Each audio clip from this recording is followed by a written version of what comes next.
Hello everybody and welcome to another episode of the Detroit Tigers franchise here on MLB The Show 20. Today we get our home opener. Make sure you drop a like if you're excited for that. Subscribe if you're new to the channel and want to see more franchise content, as that is all we do here. We can build a winner together.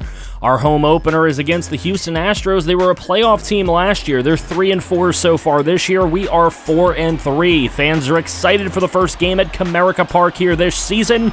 New faces including Trey Mancini definitely has been a big addition. Jordan Balazovic in his first start was pretty darn good, but it was just one start. We'll see what else he has in store. He's got two on with nobody away, but look at this. Over to first, double play ball, and we get two outs. But they have a runner on third for Alex Bregman, who takes Balazovic deep to center field into the bullpen, and that is gone. A 404-foot home run, two-run jack for Alex Bregman and Balazovic. Not a great start early on in this game. Thought he was going to get out of the inning pretty well, but he did not. So now Houston with the 2-0 lead. Josh James coming to the mound. He, on the other hand, had a terrible start in his first outing, and he is up against Richie McGowan, the leadoff hitter, and they cannot get him out. Trying to make the diving play there, unsuccessful. So now Kendall Brown comes up, and he laces one into right field. Beautiful grab out there in right for out number one. So good defense. Frankie Lindor comes up, and he will single into right field to put two on with one away. So maybe a chance for the Tigers to pick up some runs here. Trey Mancini, that's a wild pitch. Double steal is on. And two runners in scoring position for Trey Mancini, who will single into left field. That will bring home one of those runs. Cut the lead in half. Riley Green with an opportunity, only batting .190 on the year, and he does not come through in the clutch there. So James gets out without giving up the lead. Now into the bottom of the third, however, and Kendall Brown pulls one into right over the 330 sign. Solo shot for Kendall Brown. His second of this very young season goes for 346 feet. Now Frankie Lindor comes up, and back-to-back jacks for the Detroit Tigers. Frankie Lindor into right field. He yanks one 401 feet with his second homer of the year, also a solo shot. We go top six now. This one heading over to Frankie Lindor. Beautiful play. Absolutely wonderful defense. And now late in the game, Corey Eble Knievel coming into the game with two outs here in the top of the ninth, and that is going to seal the victory, as not much happened between the 6th and the 9th. Beautiful win, though. Jordan Balazovic picks up the dub. It's a 3-2 win, very close. Frankie Lindor, player of the game, with his solo shot. And Alex Bregman, the only one to get RBIs for them. It was just that two-run shot. We had Lindor and Brown with homers, Lindor, Brown, and Mancini with the 3 RBIs for us. So not bad. We continue to move on. And unfortunate news as Jonathan Scope has a fractured hand. He's going to be out 2 to 3 months. That is a big injury for us to sustain. Jake Rogers with a sprained ankle. He'll be day-to-day. We keep him on roster. But we do take the series against the Astros 2 out of 3. Now we're facing the Twins, also at home this time. We get another home series against the Minnesota Twins. They're 4-6. We're 6-4, so another inverse matchup. But we're starting the season pretty well. Carlos Martinez in his 2 starts, another new face to this squad. 3.46 ERA and a 1.77 whip. He will oppose Jose Berrios, who's been the Minnesota Twins ace, but not so much looking like it, with a 7.59 and 1.78 whip so far this year. Bases are loaded, and Martinez going to get the strikeout here all the way in the top of the 5th scoreless. He gets the strikeout now with 2 outs. This one is taken to center field, and that one will be caught by Richie McGowan for the final out of the top of the 5th.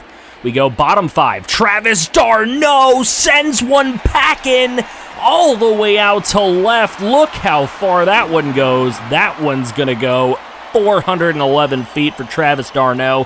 His second homer of the year is a solo shot off Jose Berrios. to give the Tigers the 1-0 lead in this game. Scoreless tie is broken here in the middle frames, and now the Tigers just got to hold on to said lead if they can. Jose Berrios still on the mound. Richie McGowan coming up now, and he laces one out to left field. A perfect fly ball into the bullpen. That one is gone. 381 feet for the leadoff hitter. You love to see Richie McGowan be able to do that. That's his first homer of the year. Kendall Brown 2 for 2 already on the game. He laces one into the gap with one out in the bottom of the fifth, and he is going to immediately go into second base standing with a double. So, with Kendall Brown on second, we have 2 outs now, full count. This one's bounced by Trey Mancini. They will throw him out at first for the final out of the 5th inning. So we will move on in this one, but we do have the 2-0 lead. Carlos Martinez trying to shut down the Twins, but Josh Bell says, "Oh no, not today, buddy." That one's in right field, into the stands, and gone. So Josh Bell, the big pickup last season by the Twins, hits his 4th homer already in this young year. A solo shot. They bring in Trevor May. They are down 2-1. Trevor May been playing pretty well so far this year in his 5 appearances. Not bad at all. Here's Kendall Brown, and Brown into right field. Did he do it again? Another pulled ball into the stands. That's 2 straight games that we've shown here with him just excelling. A 2-run shot this time. His 3rd homer of the year is 346 feet. He loves that short porch out and right, and he is taking full advantage of it. Kendall Brown puts us up 4-1 at this point in the ball game. So, Cody Stashik coming into the game. He has not been as good this year. Righties have been torching him. Not a good sign, but he's facing a lefty here in Shed Long, and Shed going to dribble one over to shortstop, and they will end the bottom of the 8th. Going into the 9th inning now, a chance to close it out, and you know it. Corey Knievel is got a shot to get his 5th save in as many opportunities. So here he gets the strikeout. Josh Bell just trying to yank one in. He just goes hard after it, striking out. Then Mitch Garver will strike out on the breaking ball down and away, and Knievel just 1 out away from getting his 5th save. Here's Polanco. He will strike out. Striking out the side is Corey Knievel, and you love to see it as the Tigers get another victory. 4-1. Kendall Brown, no doubt player of the game. He went 4 for 4 today with a homer and a double. Josh Bell was 2 for 4 with a home run for the Twins, but his effort just not enough. It was only a solo shot. Berrios didn't pitch horribly for them, but couldn't match up with Darno, Brown, and Richie McGowan, who all hit bombs in this one. Tommy Pace, unfortunately, sustains a pulled calf. He's going to be out 1 to 2 weeks. Rogers is now fine, so he will be back into the lineup. That very next game against the Twins, we win it 9-8 after being down 5-0 after the 2nd inning. We go into the 3rd, get 1 back, but we put the 6th spot up in the 4th, and that's what really propelled us. Hung on the rest of the way to get a 9-8 win. They actually had an 8-7 lead in the 6th inning, but we got 2 in the bottom of the 6th. Skubal to Boyd. So kind of the opposite of what's been happening. We put Skubal in the starting rotation, and he screwed up, so Boyd came in long relief, and we just kind of pieced that win together. Now it's time for the openers of AA and AAA. We will start with AA, featuring Raul Rivas and Nolan Jones, 2 guys that were in the All-Star game last year. So it'll be interesting to see what they do this year in AA. They have not moved up a level. They are still in AA. Eli Morgan for the Akron Rubber Ducks will pitch, and Ken Hahn, the ace of our staff this year at Erie, and he will pitch for our Seawolves. 26 years old. We're hoping he can do something eventually, but this isn't looking good for him, as in the bottom of the 1st, they're going to get runners on the corners. They're speedy man on 3rd, and that's going to be tough to defend. We've got to keep them from scoring anything. Here's Rubio. He's going to put one into center field. That's going to get caught.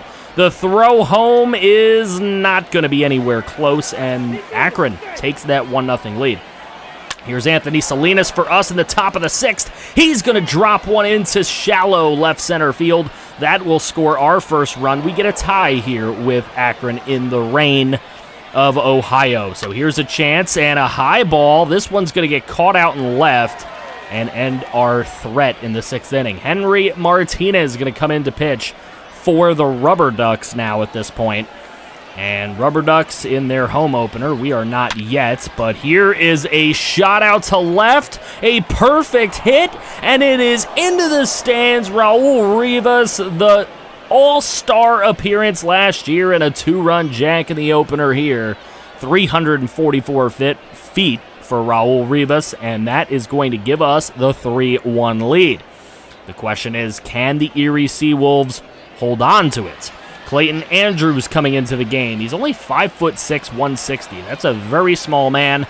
24 years old. We're hoping he can come up in this organization. This one's shallow center field, giving chase and cannot get there. That's going to score the 2 runs to tie this one, and it is a double with 2 outs in the bottom of the 7th. Not exactly what we were hoping to see, but now Clayton Andrews trying to clean up his own mess. He gets the strike there for the swinging strikeout, and Andrews gets out of the inning, but not before a tie game. Then later on, bottom 8, this one's going to go, and that's going to give Akron the 4-3 lead. Unfortunately now, Oscar Gonzalez coming up. That one is dribbled over, and that'll be caught for another out. So now with 2 outs in the bottom of the 8th, we're bringing in Tom Griffin, the 19-year-old pitcher. He pitched pretty well last year for the Erie Seawolves. We'll see what he can do here this year. This one's into shallow center field. Can he get there? He will not. And that's going to score 2 more runs to give Akron the 6-3 lead. Now still bottom 8. Tom Griffin gets the curve, the slider that is, on the outside corner for strike 3. And we have got to do something in the top of the 9th. Gonzalez, nice job there. We're going to turn third, bringing him home, and the throw is nowhere near it. So that'll make it 6-4. We're just 2 runs away. Tying run at the plate. This one is laced into the gap of right center field. 90-speed runner coming all the way around. He will score. We get a triple out of this and make it 6-5. So a chance for Nolan Jones to tie the game. He laces one into right over the outfielder's head. That's easily going to score the tying run in the top of the 9th. And now Fernando Ramos has a chance. This one might be gone. No, just a little too much air on it. And that'll take us into the bottom of the 9th tied. Tom Griffin into the 10th now. That's a walk.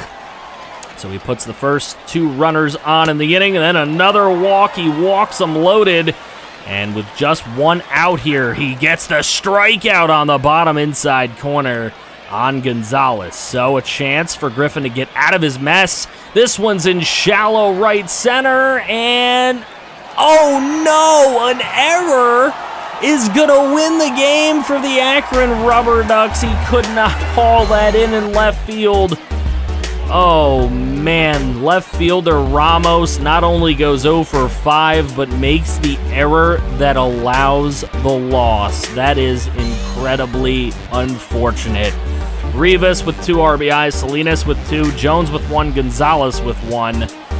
And wow, they get away with this one. They probably shouldn't have, but they do. So now we'll take a look at AAA Toledo, the Mud Hens, going into a game against the Indianapolis Indians, the Pittsburgh Pirates affiliate.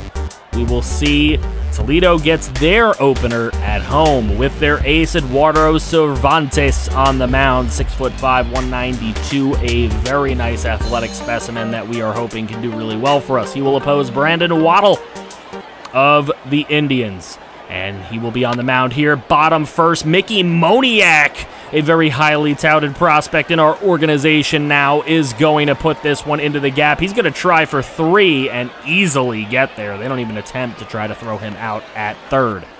So a shot here for Miguel Cabrera, and he is going to get an RBI on opening day. Miguel Cabrera may not be good enough to make it to the majors this year, but oh man, he can still play some ball. Here's a perfect liner into right center field, and that's going to make sure we have 2 runners in scoring position with just 1 out for Tyler Freeman. And Freeman takes this one deep to right center. It will be caught Miguel Cabrera will tag and score easily. So 2-0 Mud Hens. Here's Nolan Gorman with the bases loaded. He strikes out on the off-speed pitch. So Eduardo Cervantes on the mound, top 4. Here's a chance for a double play ball, and we will get that. But a run is just 90 feet away for Jose Osuna. Into right field, foul territory, nice catch out there in right. Now against Herschel Christensen, this one going deep to right with 2 outs and a couple guys in scoring position. Nice job. We go to the 7th inning, and this is where it all unravels. The hit batter, he's a little pissed off about it. He'll go to first. Pablo Reyes will come up with the 2 outs, and he will get a single through the hole. That is going to turn into a double as the pissed off hit batter gets all the way to third. They also take second as well. So with 2 in scoring position, this one's up the middle. They're going to bring him around to try to score, and they will get both runs to tie this thing up in the top of the 7th. That is where Gerson Moreno will come in. 6 foot, 175. Another guy we were hoping could really be a major league reliever at some point, but he's 26 already. Gets the strikeout there to get us out of the 7th. So we move along. Anthony Siegler on the mound with 2 guys on and 2 outs. And he is going to make it safe to first after the diving play can't help them. But Deshaun Knowles with the dribbler and an easy out at second base of Siegler. We move into the 9th inning. This one is hit deep to left center field. It gets gapped all the way to the wall. Easy double.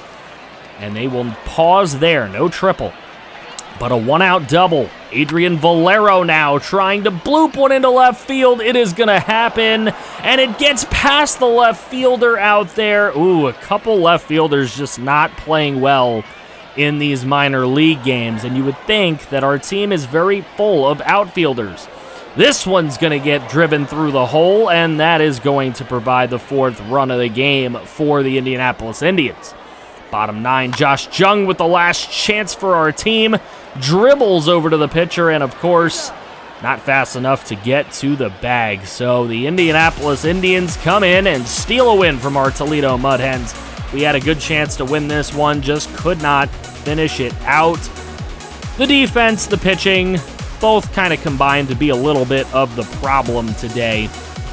And for the Indians, Waddle pitched not that great, but the bullpen really closed it down for him. And as you can see, Cervantes actually did pretty well in his 6 2/3, but bullpen not entirely great. We get a 14-2 win against the Royals, then a 5-2 win. So we did well against the Royals. We lost a game 2-3. I guess Clase blew that one. He picks up the L. So we'll get our first look at Tariq Skubal as he will go up against the Yankees in the next episode. Let me know what you think so far this season and what you think is going to happen in that Yankees series. Let me know. Drop a like on this video as well as subscribe if you're new to the channel. Franchise content is all we do here. We can build a winner together. I will see you all next time.